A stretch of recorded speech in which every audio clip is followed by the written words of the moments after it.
আসসালামু আলাইকুম।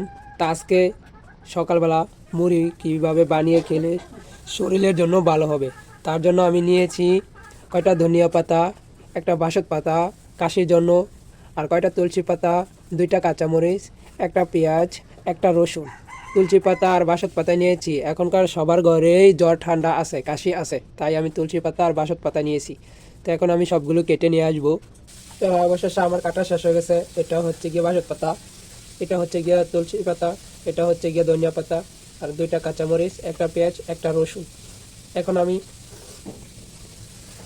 চানাচুর নেবো। চানাচুর নেবো। এখানে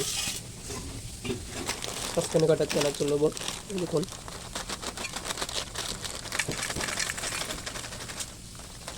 এবার হালকা একটু মাখা দিব। সবগুলো একসাথে করে হালকা একটু মাখা দিব। আমি পেঁয়াজগুলো ভালোভাবে মাখিয়ে নিচ্ছি। এবার এটাকে আমি তেল দিব, মানে এই যে সরিষার তেল দেব।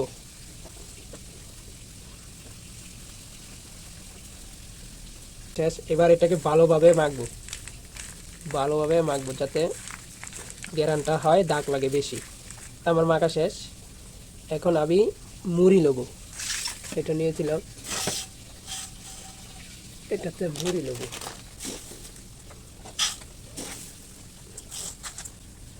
তো আমার মুড়ি নেওয়া শেষ, এই দেখুন।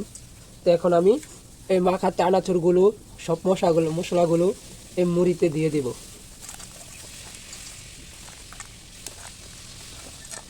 ওয়াও, কত স্বাদ হবে খেতে! তা আপনি এইভাবে বাসায় বানিয়ে খাবেন। আর অবশ্যই তুলসী পাতাটা আর বাসক পাতাটা নেবেন, যেহেতু এখন সবার ঘরেই ঠান্ডা জ্বর কাশি আছে, তার জন্য তুলসী পাতা আর বাসক পাতাটা ব্যবহার করবেন খাওয়ার মধ্যে। তো এখন আমি মুড়িগুলো মাখা করছি, খেতে অনেক স্বাদ হবে। তো ভালোভাবে মেখে এটাকে আমি আরও তেল দিয়ে দিব, যাতে মুড়ির মধ্যে তেলগুলো লাগে, তাহলে খেতে এটা অনেক স্বাদ লাগবে। ভালো করে এগুলো মেখে নিব। তো গাইস, আমার মুড়ি মাখা শেষ। এবার আমি একটু খেয়ে দেখি কেমন হয়েছে।